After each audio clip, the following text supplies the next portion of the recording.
Good afternoon, everyone. Can you hear us? Yes. Very good. We've had recommendations in the past to have it mic'd, so we only have one mic, but both of us will project well, and hopefully you'll hear us well. You're all very welcome to Butler Gallery, to the 28 Acres by the wonderful Eamon Colman.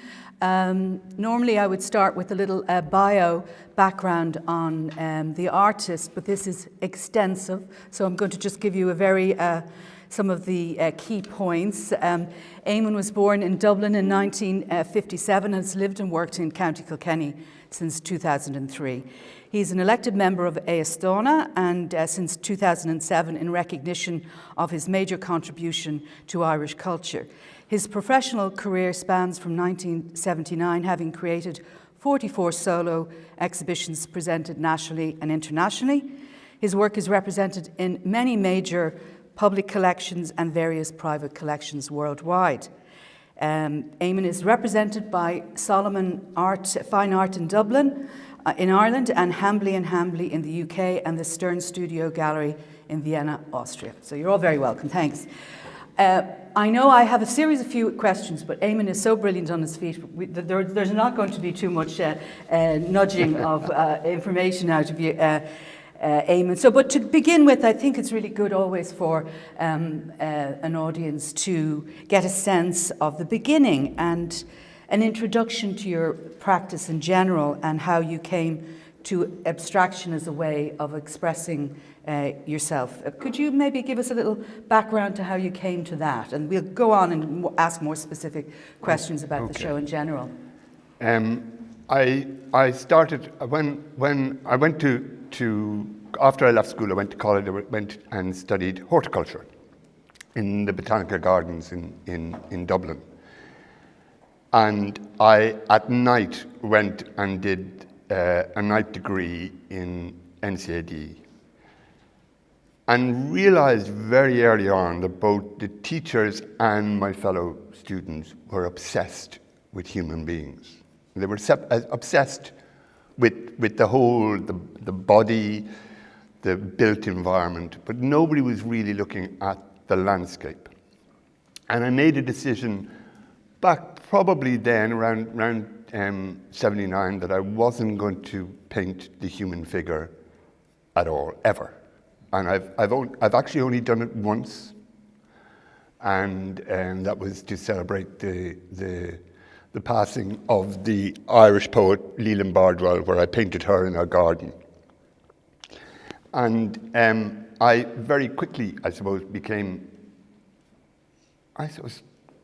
curious about what was happening. I noticed climate change happening quite early on, so I became curious about climate change and about what it was doing to our land environment, our landscape environment. And from there, moved very quickly towards this kind of personal language, I suppose, which is the language of abstraction. Mm-hmm. So, very good. Yeah. And I suppose we can jump right into the 28 Acres for which the exhibition is named after, which 28 Acres is located in north in the Castlecomer Plateau in North County Kilkenny, where mining began in the mid-17th century. When did you discover these 28 acres that led to this long relationship of walking and recounting its landscape and fauna? Well, very early on, one of the things that I am as an artist, I'm an artist for two reasons. One, it allows me the time to walk, and also the time to garden.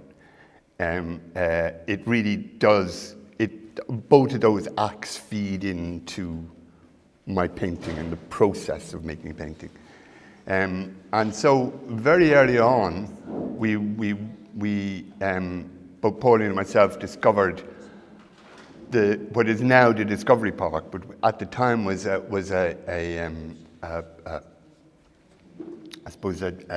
dormant domain that had been in the family of the Delaney's, I think. I'm never sure, in Kilkenny. Unfortunately, I got ill a couple of years ago, and Pauline, my wife, would come into the studio, and Ruben would come into the studio and say, we can't be in your studio because your studio is literally so toxic with white spirits and turpentine so I started doing this research and discovered that the pyramids are actually painted in a thing that I call milk paint. Americans will call it creosote, or it's the glue that makes milk, and milk has a natural glue in it. So the sugars in glue or in milk become a natural glue. So what I do is I make I buy my own pigments, and I separate the fats from the whey, and then that whey becomes glue, and I put that into the paint and then paint it on. And so it is totally, I mean, literally, you could take any of these colors and pour them over your head of cabbage and eat your cabbage raw, and it's not going to do you any harm at all. It is totally non-toxic paint. And what I've started doing is I now use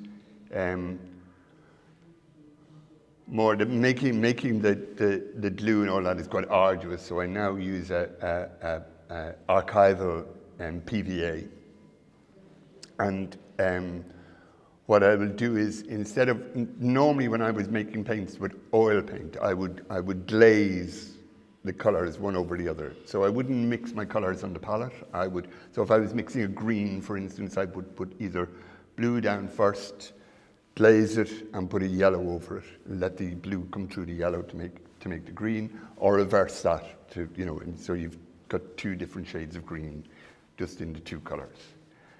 And with this now, what I'll do is I will glaze the color with the archival glue, and then put What's archival glue. It means that it's not going to deteriorate over time, basically. Is that ordinary? That's ordinary. No, it's not an ordinary glue. It's a glue if you ask for it. In fact, the archival glue that you can buy over the counter in shops is UNO. Do you know the UNO glues? UNO. UNO glues are archival glues that you can buy over the counter. So you can. What about paper? The normal paper? Well, we'll probably end up talking about it later. But I make everything here. I make my own paper as well. In that what I do is I will layer the paper up with very thin layers of Japanese rice paper to make that paper. The big piece that you're seeing there is about 600-700 gram sheet of paper. You would never buy it. You'd never buy paper that heavy in that. And there's sand in the paper. Sorry? There's sand in the paper. No, I sand the paper. I don't. Sand Yeah. the paper. So I treat the paper, while the paper, most people who use Japanese paper treat Japanese paper with huge respect. It's kind of the lord of papers. I treat it with no respect whatsoever. I sand it, I walk on it, I tear it. And if you see the film, you will see that I sand the paper literally to within an inch of its life. In some of the paintings, if you look around them, you'll see actual holes in the paper. So, What about shapes you cut out with Scotch tape or again? Do you cut out cardboard for shapes? How do you do the shapes? sometimes, but a lot of the shapes are. I will talk about that process later on when Anna comes back. But a lot of the times So I get an idea of a shape that I want in the painting. I will then put up sheets of paper that are the exact same size as the painting I'm thinking of working on, and I will play then with trying to get a balance of the shapes onto that piece of paper. So I move it around. So I will do maybe 10 or 20 drawings, changing where the shape will be on the picture plane, if you like. And I do that because what I'm always looking for in a painting is balance, so that one mark will react to the next mark. They will have that. You know, I say two things about my painting. One is that I must have a conversation with the painting, and the painting must have a conversation with me first. Then I will put two paintings up on the wall of the studio, and when they start having a conversation with each other, I know that I'm going in the right direction as regards a series of paintings. Yeah. Yeah. In the film, and you talk about the fact that when you first went to this area, it was sort of slag heaps and dust, and then you talk about how now trees have come into the area, a great diversity of flowers and different types of mammals and birds and so on. And you also talk about how working on the paper is a kind of metaphor for what happens to the landscape, eroding, wearing down, rejuvenating and whatever. Is that process of the balance between degradation and rejuvenation that you've seen change in this landscape that you live in over the years, is that balance reflected in the paintings that you do now compared to the paintings you were doing when you were first in that landscape? Yes, absolutely. When I first found the 28 acres, the paintings were actually quite monotone. Is quite a wrong word because I still use colour, but there was an awful lot of grey and variations of grey. I also had I was also painting. I had gone to the National Gallery in Dublin, and I'd seen this very small, it's only 10 inches by 12 inches, kind of small little painting by Colman of a storm. And one of the things that started fascinating me at that time was that the clouds that he was painting had a viridian green in the clouds. And he was really leading towards the green in the clouds. So I started playing with the landscape. The landscape that I was looking at in here in Kilkenny at the time had a kind of a bluey purple hue from the coal, number one, and the water would have had a pinky kind of stain on it. So I started playing with that idea of the sky and the landscape that I was looking at. So after a while, as trees started to grow, as there was movement in the landscape, colours started emerging. And that was almost like a surprise to me as well. Suddenly I would discover in the 28 acres, I would discover a dandelion and go, oh my God, how did that get here? And that dandelion would then start influencing the colour. So I'd start playing the dandelion off the pinks, off the greens, and so then that became the conversation. That became the rhythm, if you like, of the paintings. Mm. How did that coincide with the fact that you make your own? I know you make your own raw organic pigment and also handmade Momigani paper, and I know this came about wanting a healthier work environment and also sustainability. Can you tell us more about that process? And because that's so fascinating that you make your own paper and you build it up in layers and the colours that you use, the raw pigments. So a lot of people I know are tending towards that more sustainable way of working. I think two things started happening at the same time for me. One was that I'd always worked on canvas on one painting at a time. And I would work on that one painting until I felt it was at a stage where it was complete. And I'm not one who would put it, make a few marks on the canvas and put it to one side and then come back to it. I tend to work it through to its conclusion in one go. And probably economically as well as anything else, I started using paper because canvases number one, it's expensive, and number two, it's a little harder to sell because of presentation, et cetera, et cetera. And I'm very big on how I present finished work. I really believe that, you know, you put if you believe in the painting, you put it into its best party frock and send it out into the world. So I started putting the paintings on the wall, and I started painting in a series. So I would get, you know, for instance, like the conversation of trees that is at the bottom, I would put those paintings up on the wall, and I would then literally rip one off the wall and put it up in another painting plate to get different light on it, different I suppose, environments within the studio space. And suddenly started really enjoying those torn edges. Those torn edges became quite important to what I was trying to say about the landscape, and how, I mean, it's one thing that I've noticed. I've always been a landscape artist. I used to, when I was living in Dublin, I would walk out to Wicklow, spend the weekend in Wicklow, literally the weekend, sleeping under a bush, coming home, into the studio Monday morning, and working.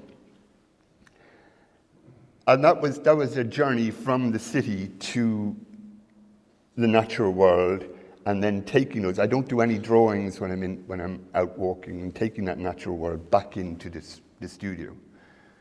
When we moved down here, I found myself immersed in the landscape that I was living in. So it became, you know, while I've always been a big walker, walking has been an integral part of my career as an artist, in that I've done some major. I walked to the source of the Ganges, I've walked the Appalachian Way, I've done big walks. But here I suddenly realized, actually within a 30-kilometer radius of where I was living, I was getting enough energy from, and I was curious enough about what I was seeing to want to go back to it. So now what I do is I'm making my own paper, and the Mogami paper that I make is a really interesting newish development in that I've been doing it for the last maybe year and a half, I suppose. Mogami paper is paper that Japanese people would have used to clothe themselves in. And what they did was they would knead the paper in various oils. And in kneading that paper, they would change the fiber structure. So paper has a fiber structure which is horizontal and perpendicular. And fabric has an X in its fiber. So they would move the horizontal fiber in the paper to a slight X. So they would change the paper nearer to feel like fabric. And it was almost like magic to be able to do it, to be able to knead the paper to a certain extent. And so you will see, especially in the wind has a skin, or the wind has a skin on it. This painting down here, you will see all that section in the bottom is all Mogami paper, which I have kneaded, and that's a Japanese rice paper, which I've kneaded then to make this paper.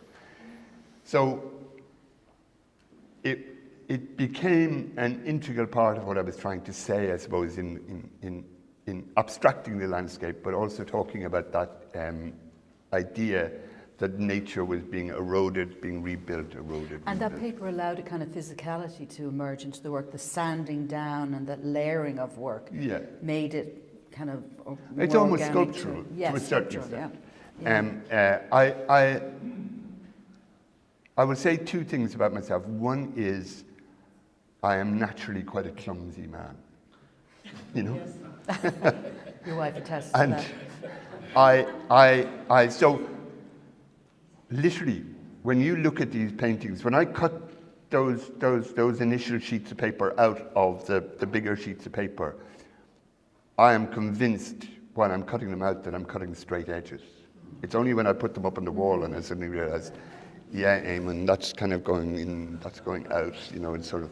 So I started to use that. I started to use that process as a way of talking about both myself, but also about the land I was working in. And one of the things that I say about what I do is I paint the we in my paintings, not the I. So in other words, I want other people to look at the paintings a bit like you'd look at clouds in the sky and see shapes. I want people to look at my paintings and see their own, so they bring their own interpretation to the paintings. But you also say that you don't represent what you see, but what you feel. Yeah. And that's where the person, in your own. But also it's about me sitting in the landscape, waiting for things to happen.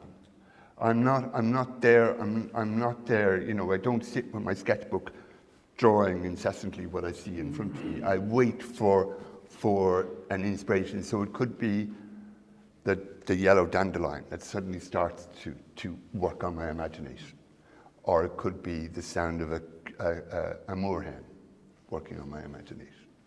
And it is out of that I suppose dialogue that I would have with the landscape that I'm sitting in. I never saw your notebooks actually during the studio visit. Have you ever shown them? No, I've never shown. Private, or are they They're something that totally private. I mean, wouldn't want to show? actually, if ever anything horrific happens to me, those notebooks are to be burnt. Okay. Because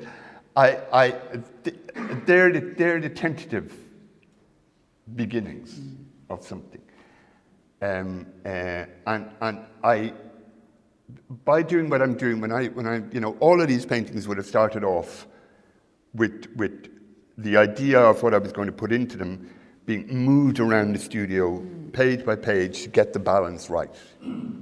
So there is a sense, that wonderful Samuel Beckett statement: fail better, fail again. My paintings are constantly about that kind of debate about failure. What is the best failure you can make? If you know what I mean. It's not. And time has a real element in that, especially Echo from Time here, this large, majestic piece here that you worked on for over 5 years. Yeah. But most of the show is over a 5-year period, and that when does the point come that you say, no, it's done? Probably when Pauline comes into the studio and says it's. Yeah, it must be hard because you would fiddle away at something for a long time, and. But I think what I started off with is quite a simple idea. Like again, I'll refer to the conversation with trees at the back.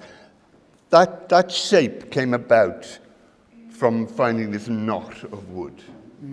And that shape, and you see it in the film, you'll see the knot of wood on my desk in the film. And it was a very simple idea of how do you go about depicting this, what is a beautiful object in itself. And then out of coming up with that sense of rhythm of the mark, then I started how do you balance that mark, number one? How do you interject colour into that mark, number two?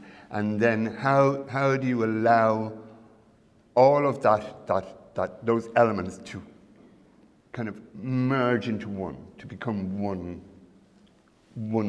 conversation, one word, one sense. And I'm a storyteller that just happens to be a painter.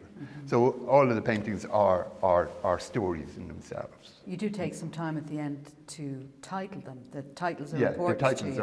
are really important. Encompass the story that you feel is attached to the work. Yeah. Yeah, two things. One is that I grew up in when I was going to college and directly the 1980s, and an awful lot of works were untitled number one, untitled number two, untitled number three, and I felt that was a cop out. That titles were about the individuality of each piece. And that each painting as an individual statement was worth, I suppose, the idea of creating. I didn't want to create a title that was dictatorial. These are I hope the titles are imaginative, interludes into what the work is. For instance, again, I refer to the painting in the second diptych down here on the wall. The wind has a skin on it. I don't know if any of you have ever seen Quinn's painting, Mark Quinn's paintings, or a film of Atlantis, where he talks about this journey that the Arab world, Bob Quinn, yes, thank you. Bob Quinn's, he talks about this journey that the Arab world would have made up along the west coast of Europe and into Ireland. And he talks about things like Sean-Ho singing, some Gaelic words having that same resonance as Arab thing. So when I came across this, it's a really interesting thesis that of how Ireland has got this kind of, almost medieval monastic sense to its west coast. And Bob Quinn does this thing of looking at language. And in Ireland, we say the wind would skin you. Whereas in Sufi poetry, they say the wind has a skin on it. And I just love that that suddenly that felt that when I was reading that, and I read poetry incessantly, I'm quite obsessed with poets and the act of writing a poem. So when I read that, I suddenly went, ooh, that's very like what happens when you're up on the 28 acres. So that led to this idea of that painting. And the painting, if you look at the painting, it's got that kind of, there's a lot of crinkle. I've deliberately crinkled the paper. I've deliberately sanded the paper back. There is tracing paper in it. There is, all of that. There's gauze in that one as well. Yeah, and there's gauze. The gauze came about when, so when I started making the diptychs, I made them in one. They were one piece first.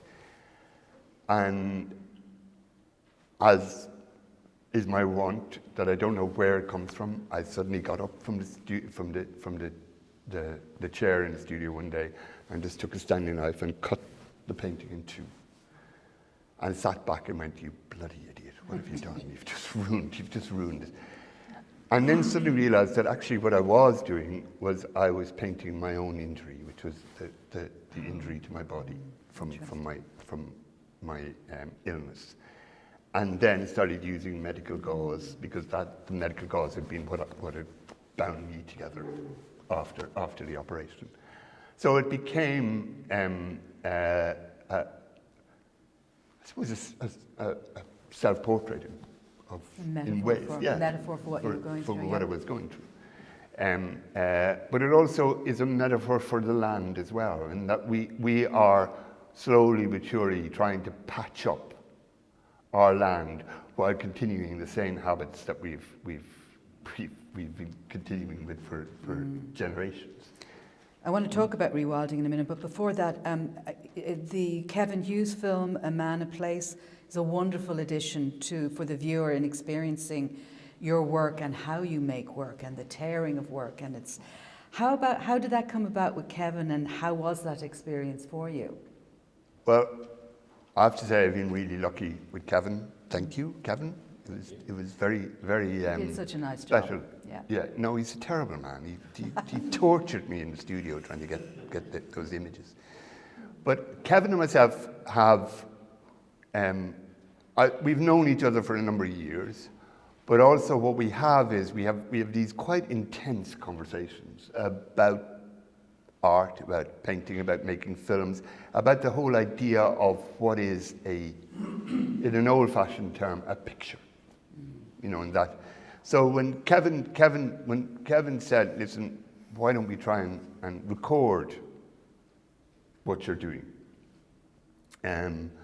It became, for both of us, I think, an act of let's show the physicality of the studio practice, which is, you know, for those of you who've seen the film, it's quite, you know, I stand a lot.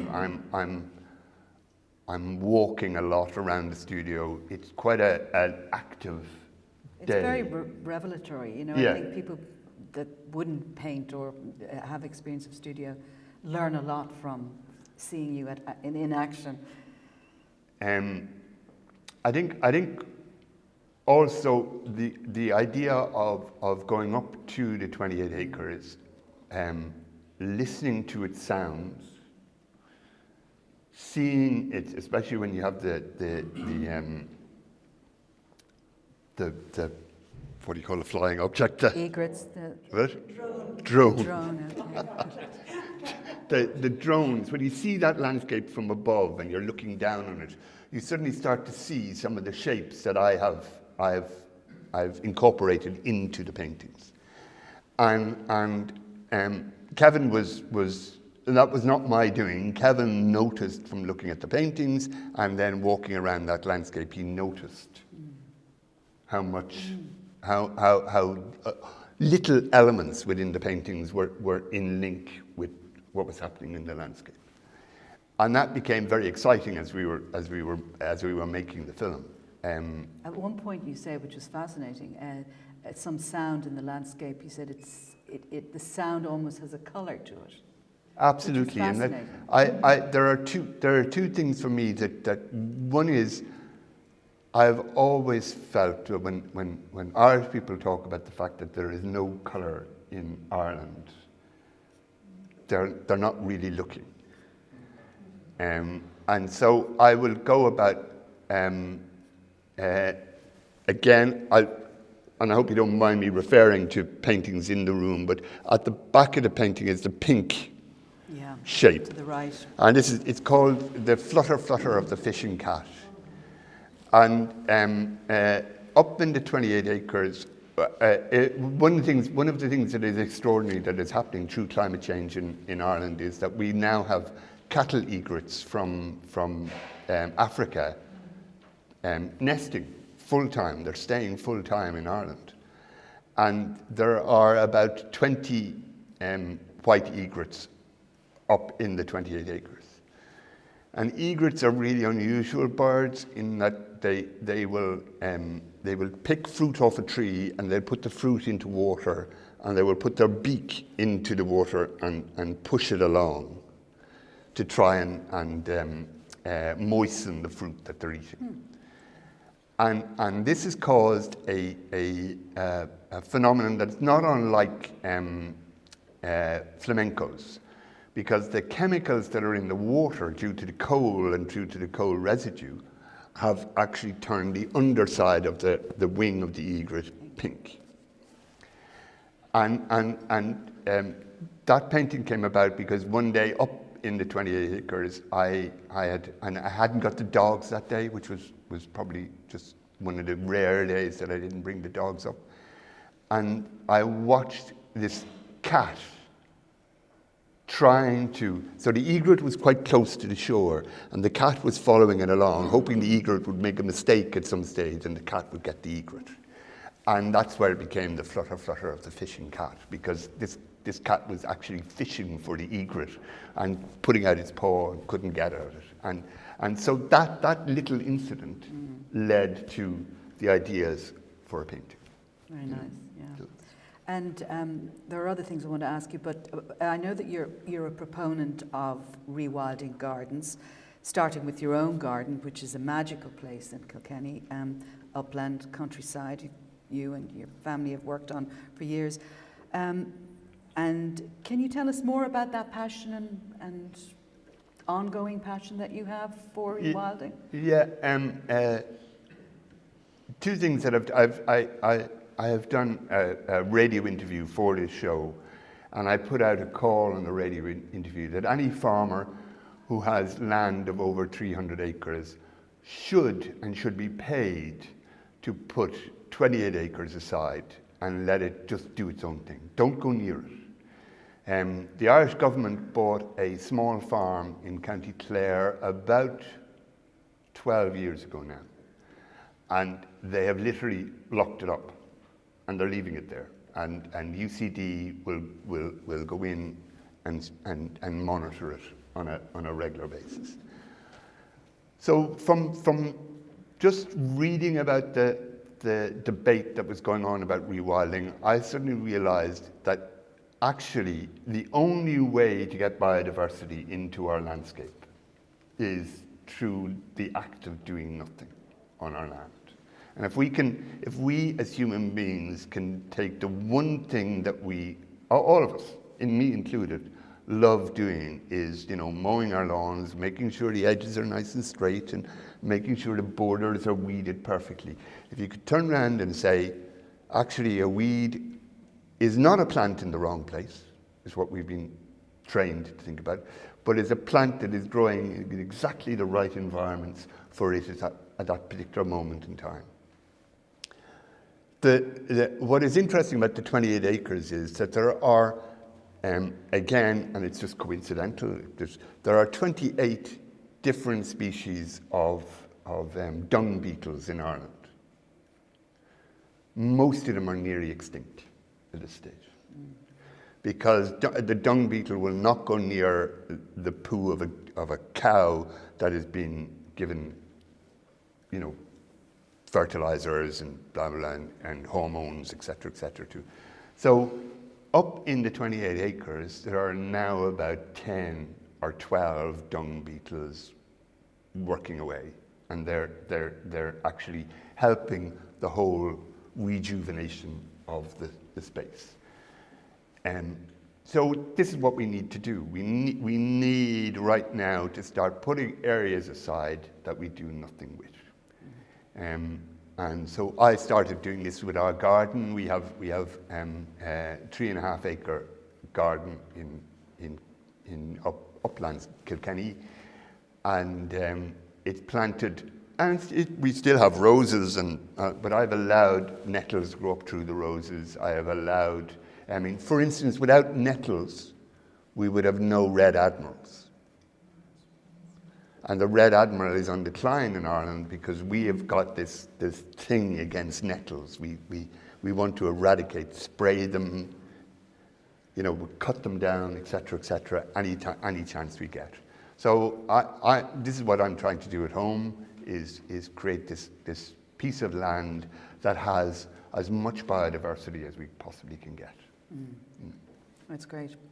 And one thing we talked about during our studio visit, that you're a born romantic and that you want your paintings to have a beauty, but you also admit that all beauty is damaged in some way. And you've said that the tension between culture and nature lies at the heart of your work. Can you expand upon that? Yeah, I used to be called the pretty painter because I was so, I suppose, colour is everything to me. I love colour. I wear colour. You're not afraid of pink, that's for sure. I'm not afraid of pink. I'm not afraid. More men should wear pink shirts. Yeah. I'm not afraid, but I'm not.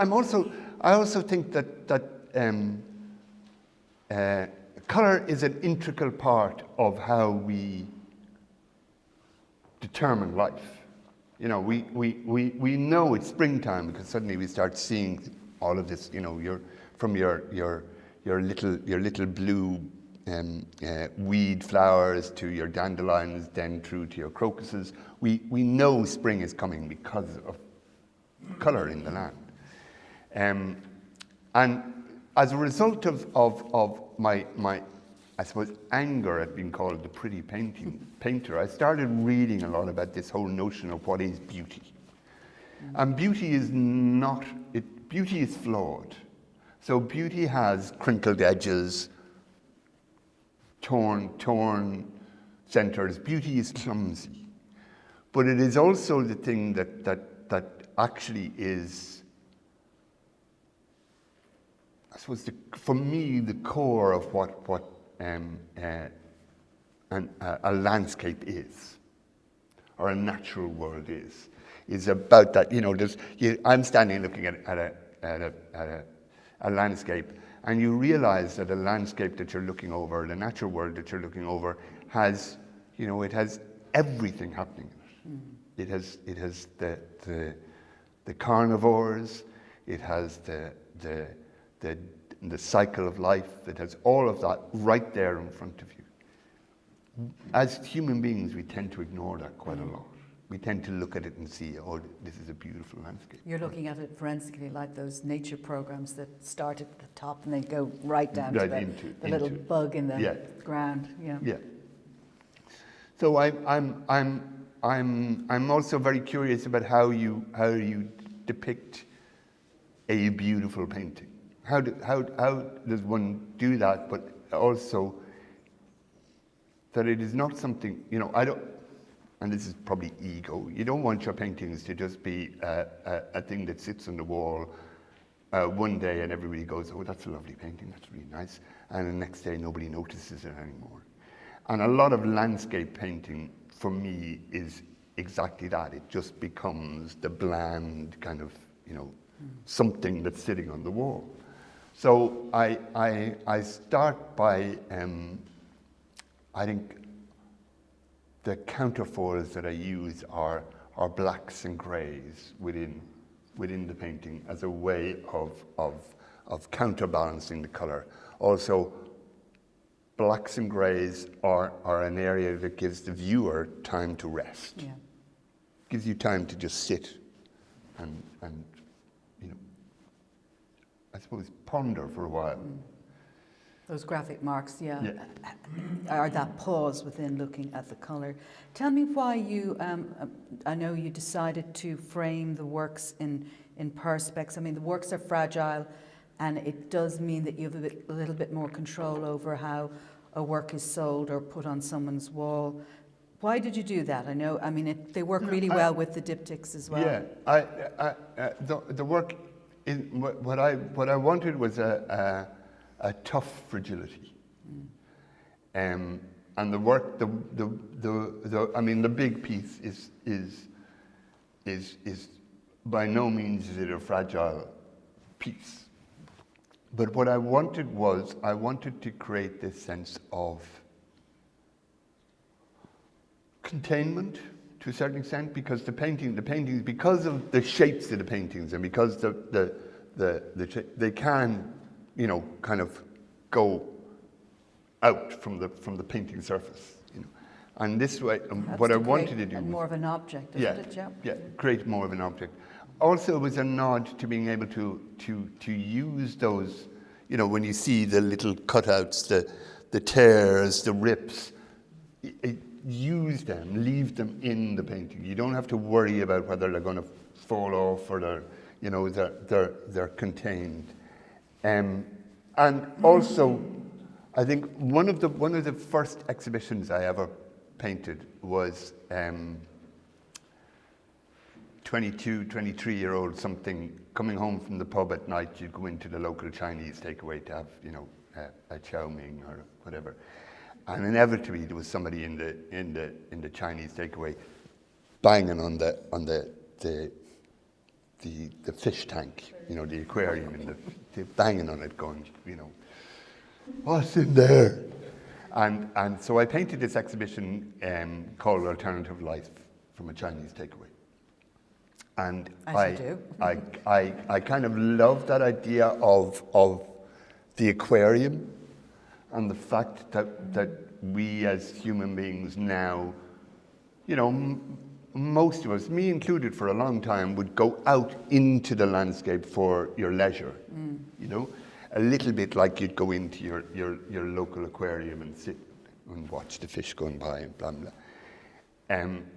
So that idea of creating these landscapes that felt like they were in an aquarium, and that they were giving the viewer could go right up to them without being, and I have that sense of those guys when I was in my 20s, those guys banging on the going, what's in there?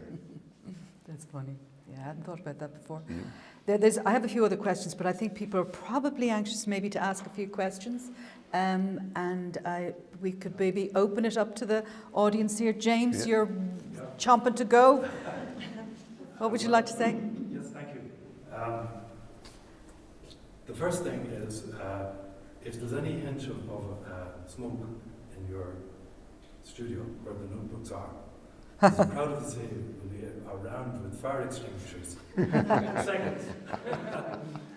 You'd like to see those notebooks as well as I would. We're all creatures of our past, in a way, memory right up to the millisecond that we're here. Yeah. And in our training, Titian was something else. Impasto. Could you talk to impasto? Yeah. The idea of flourish. Yeah. Interesting. You should mention Titian and that whole. I'm quite, I suppose, taken by the old masters and their process of painting. And one of the things I have a unique, I suppose, family experience in Ireland, in that I grew up with an artist, and my mother was a concert pianist. So I grew up in this house where creativity was everything. And painting, the idea of mark making was something that was quite, real for me.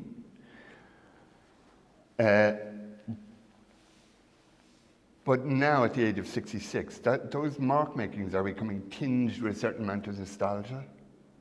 So I start using, and that's one of the things that the paper is part of. Is part of that whole notion of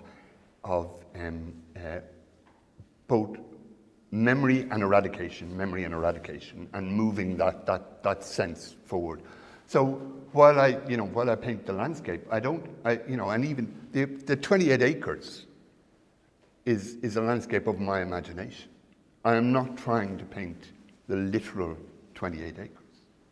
So if that kind of comes near to answering your question about the whole notion of how I go about, I will look at, for instance, I will take a Caravaggio painting and I will turn it upside down and look at the abstraction of what happens when the figure is blah, blah, blah, and his use of skin tone against the use of colours, and et cetera, et cetera.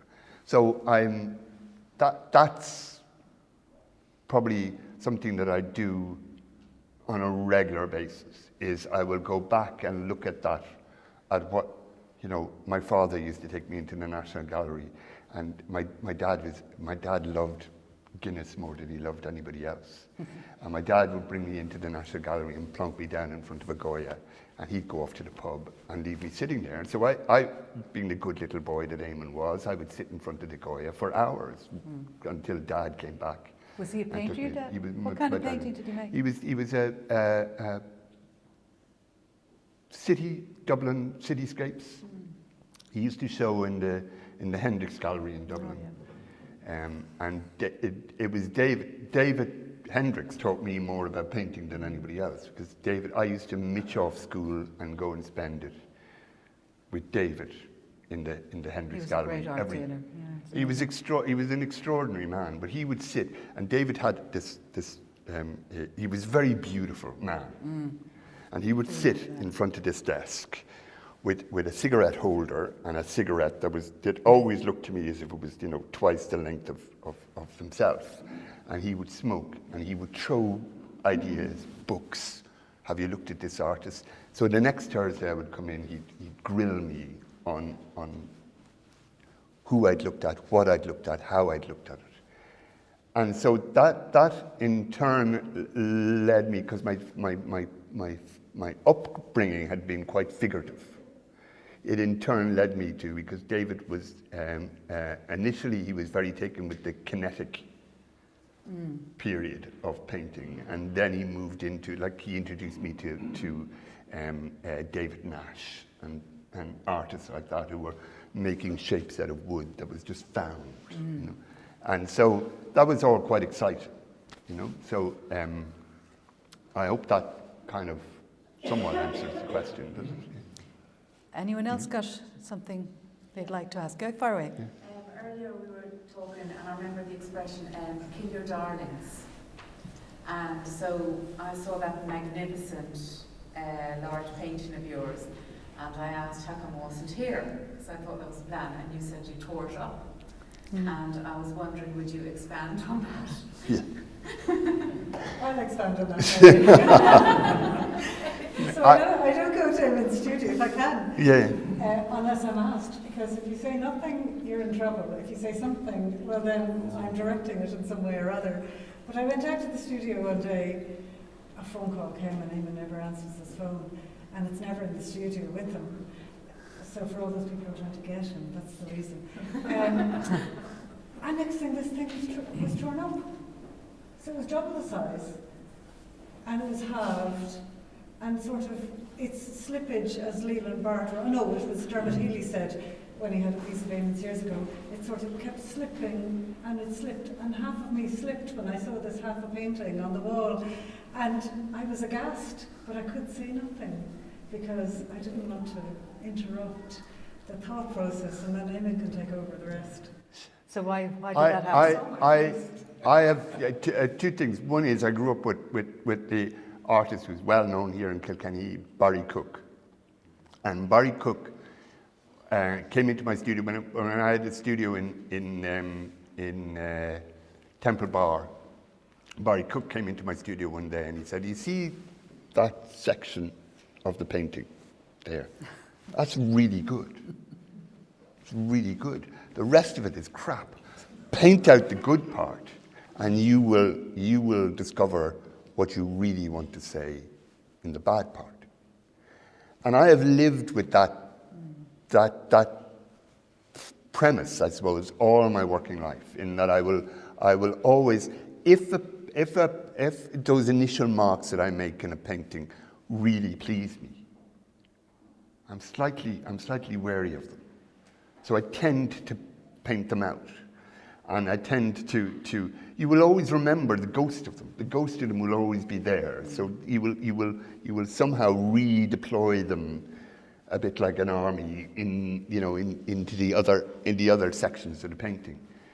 So when this painting here, I initially when we were talking initially, I said I wanted to paint something for the whole wall. And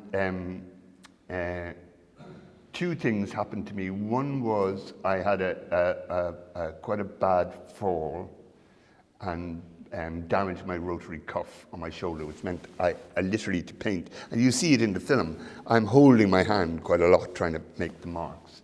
So painting became a real struggle. And that in itself became an exciting part of the process of making the painting, because I was finding, I'm quite a gestural painter, so I was having literally hold my hand to make those gestures. And that other section of that painting just was not working. It just wasn't coming from me. And the only way I knew I was going to save it was either paint it out or tear it up. And a bit like what I did with the diptychs when I made that initial cut in them. I will say 80% of my day is spent sitting on my ass looking at what it is I'm working on and trying to analyze what it is I'm trying to say. And so when this wasn't working for me, just one day it just went up, this is going to take over. I'm going to ruin the exhibition because of this one section. So I literally just got the Stanley knife and cut the whole thing into shreds and tore it up. And initially it was terrifying. I'd spent years working on this particular piece. But actually, it liberated everything else in the show. It meant I now knew where I was going to go. They're the big decisions Yeah. artists have to make at Yeah. times to get Yeah. to the other end. Yeah, and you have to believe in your Have own confidence, process. yes, You in have to that believe in process. your own process that you're going to solve the problem by making a problem. Yeah, You know, sounds good. to some extent. Mm. Does anyone else have some question out there? I have a brief question. Yeah. It's more general than here, so abstraction. I'm always interested in how some forms and marks and lines draw a person or connect with a person in some way. And then other shapes and forms turn a person off completely. Any ideas why we react as human beings to that sort of phenomenon? I'm thinking of your 4 pieces at the end, those artists of figures of 8. I find that really, whilst it's a lovely painting, I find it quite upsetting personally when I look at it. It puts me off in some way, and I don't know why. Well, again, one of the reasons why I'm an abstract painter is that I do hope I paint for the we rather than completely for the I. And what I mean by that is that I'm allowing you, the viewer, have your own. I'm not going to dictate to you how you should feel about the painting. Whereas traditionally within a landscape painting, and while most landscape painting is engineered in some shape or form, traditionally landscape painting was about the artist saying to the audience, "Look how skillful I am. I can do this." What I want to do is I want to say to the audience, "What can you take out of this?"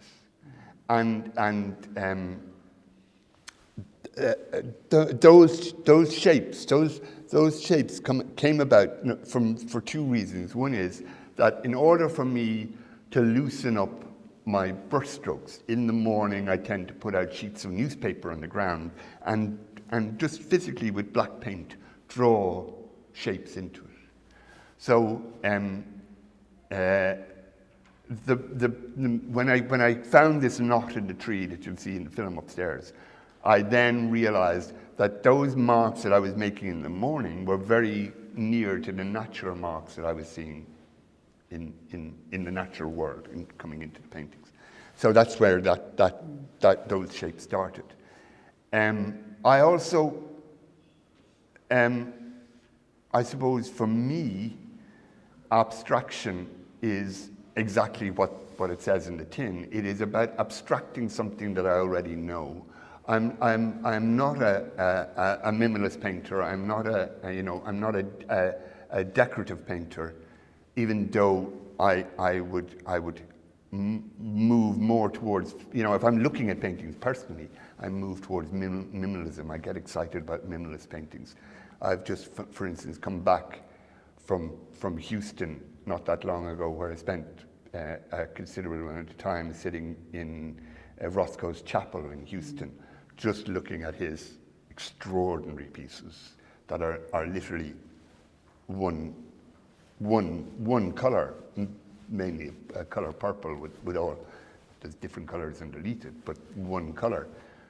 I like to abstract what it is I'm looking at, but I also want to give the viewer a time to abstract what it is that I've already abstracted, if that makes sense, to have that circular dialogue. Does that answer your? Well, in a way, yeah. Yeah.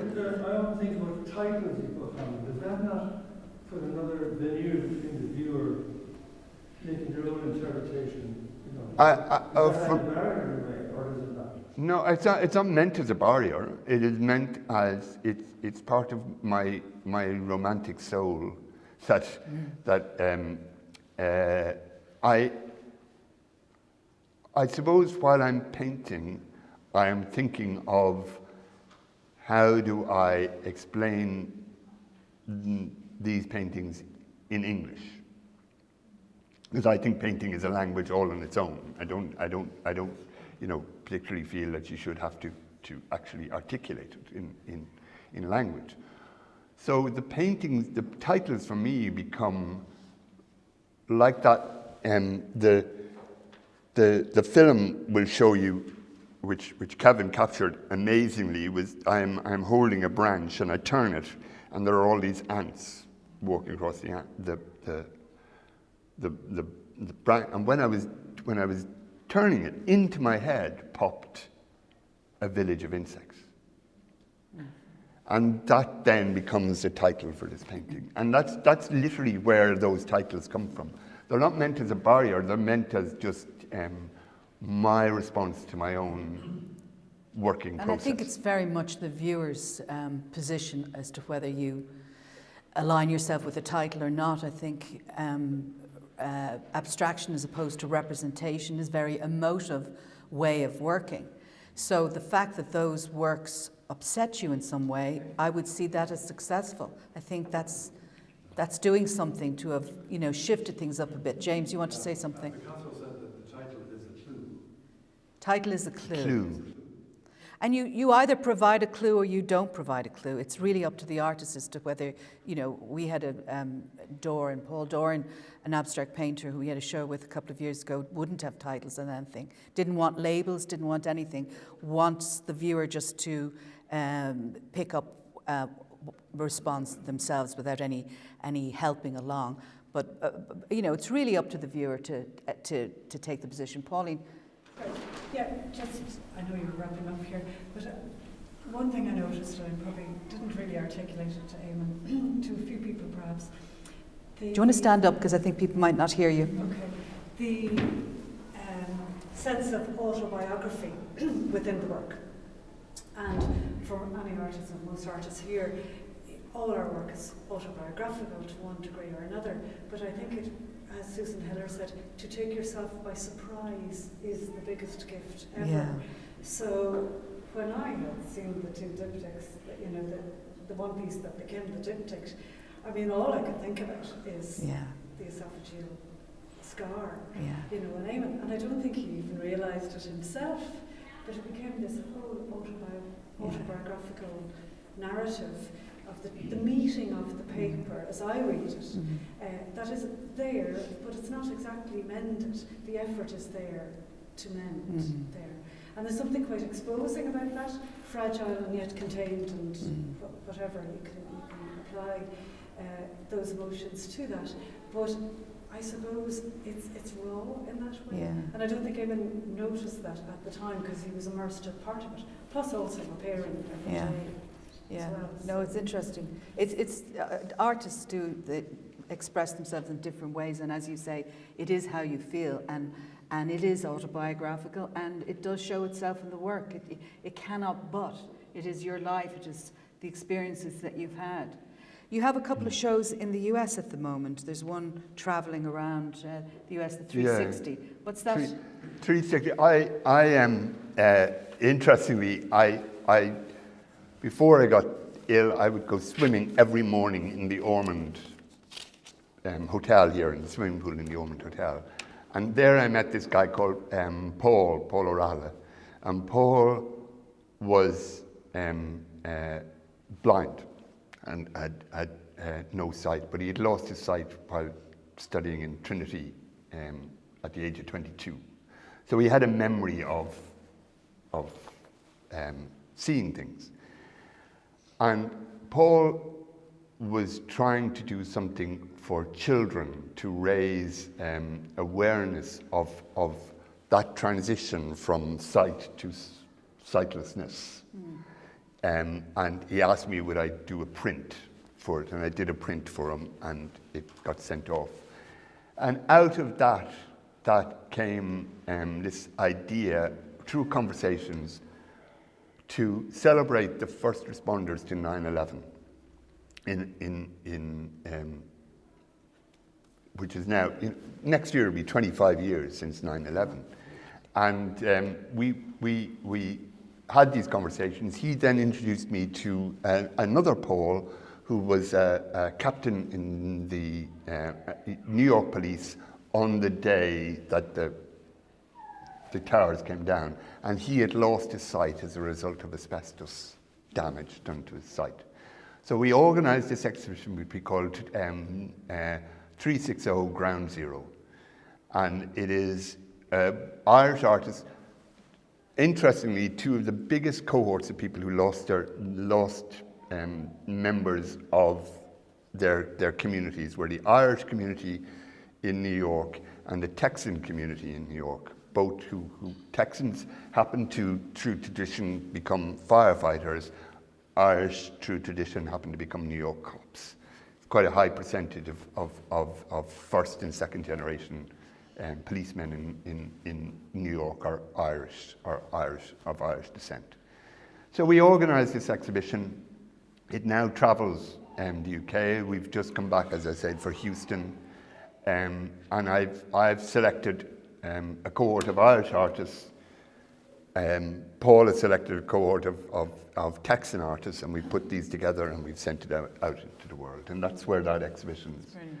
And the idea of it is that we're going to raise funds through the exhibition to help pay for the horrible illnesses that some of the firefighters and policemen are now experiencing as a result of 9/11.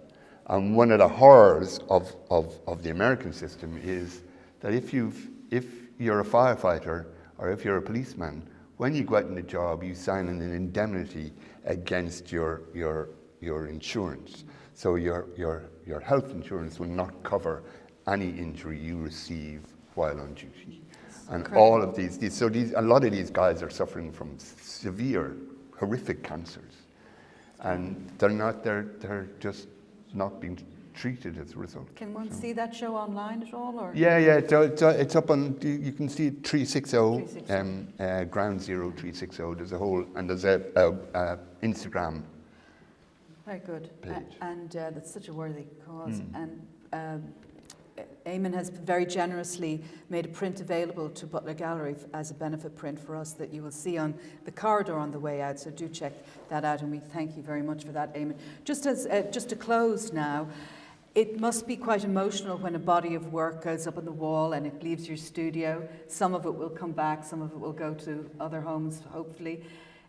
Are you continuing to work? Do you take a break in between bodies of work, or are you, thinking about things, working in your notebooks in advance of the next group of works? At the moment, I'm working. I've just been made nicely. There's an organisation called the International Drawing Box.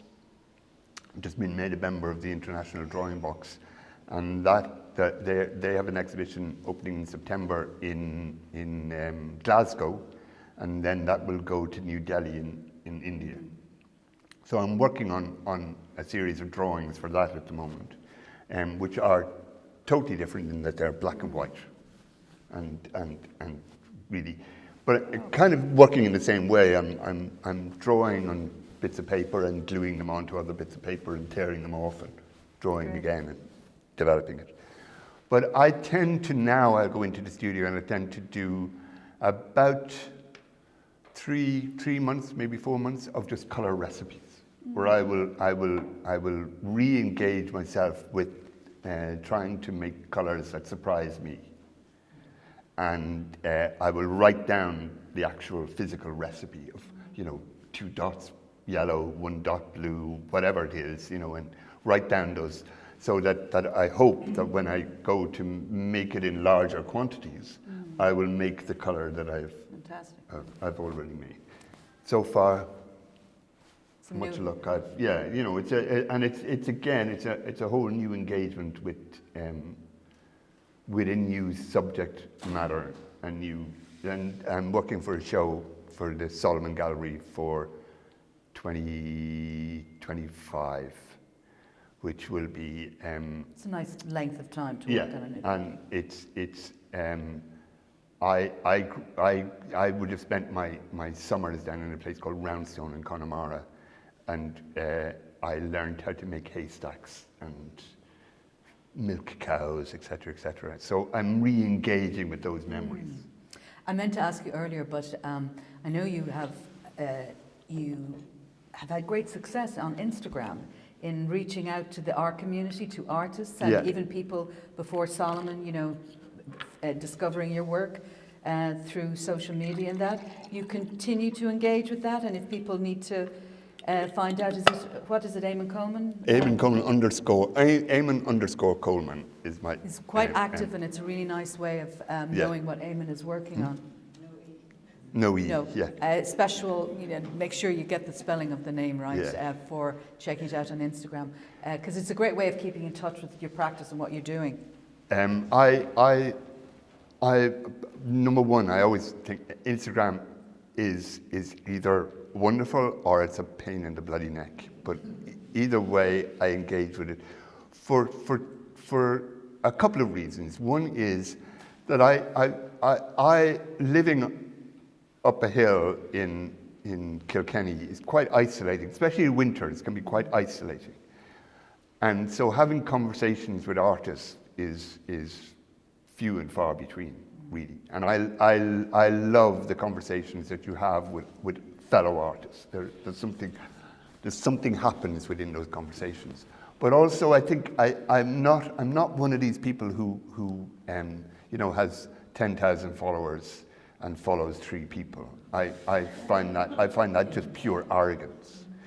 So what I tend to do, I would have as many followers as I follow, So and I tend to try and have a conversation with every single person who follows me, and sometimes my family that I end up married to the phone rather than I'm kind of constantly engaging with that engagement. It's also for me a really good way of looking at art that I normally wouldn't be that interested in looking at. Like I've been looking at lately a lot of graffiti art. I normally wouldn't be that interested in engaging with street art in that way, but this, through Instagram has become a really kind of fun, funky way of dealing with it. It's a great way of reaching out internationally to artists, really find themselves through that platform. Yeah, and there was this great, for a while, it stopped recently, but there was this great Support the Artist Pledge, which was a whole way of artists still making something of an income during lockdown and COVID, et cetera. And the idea was you spend 200 euros, and when you made 1,000 euros, you'd buy another artist's work for 200 euros, and you'd keep the thing going, the cycle going. And it was something really, really joyful about it, really supportive. I have all my life been involved in the living and fighting for the living and working conditions for Irish artists, and for years I was the president of the European Council of Artists, which was a lobby group for all the arts in Europe. And I feel very strongly that Instagram is a way that we as artists can become more visible and can enable artists to make a living. Absolutely, that's important. It's a good note to end on, I think. Positive, and encourage people to buy art and allow artists to have a living, a proper living. And these works are for sale, so do let your friends know about it, or check out Solomon Gallery or the other works by Eamon. I think we probably should end now. We've had a nice, taken up a lot of your time, and maybe we could put our hands together and thank Eamon for his time today.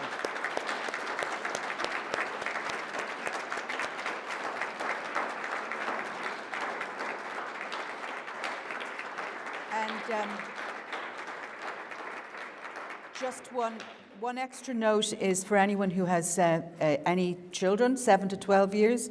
On Saturday, the 8th of July, between 2 and 4, Eamon is doing a masterclass with young children. And it will be a really wonderful opportunity to learn directly from the artist. So the spaces are limited, so do get signed up. You do need to book, but it's a wonderful opportunity. So spread the word.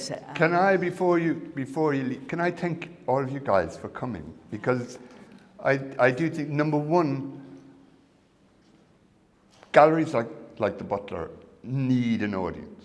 There is no doubt about it that you know we have to, and Kilkenny needs a gallery like the Butler Gallery. It really needs this public space where you can walk. I mean, for instance, just a short little story. Yesterday, this woman came in who was very elderly, had never been inside an art gallery in her entire life, but came to see the show because of the 28 acres, because she would have played in the 28 acres as a kid. She came in, walked around the exhibition, and came up to me. I was sitting in the cafe having a coffee, and she said, "That's rubbish." That's absolute rubbish. And I said to her, "Would you go upstairs and have a look at the film and then come back down?" So she went upstairs and she had a look at the film, came back down and came in and spent 2 hours walking around the thing. Then came back out to me in the cafe and went, "Now I get it." Oh, that's great. So, you know, in order for, and Pauline will talk about, Pauline grew up in Kilkenny, she will talk about how as a young girl coming into the Butler Gallery enabled her to start having that conversation with what was, you know, different, what was unusual, what was challenging, what was. So I think that you know, for you guys to come down and engage with this show, I thank you very humbly. I think it's wonderful. It's really important for me, but it's also really important for the Butler Gallery. Do you sign up? At the end of our website, you can sign up for newsletters. So we don't do hard copy invites anymore. And the only way you can know about our program is by signing up. So do participate.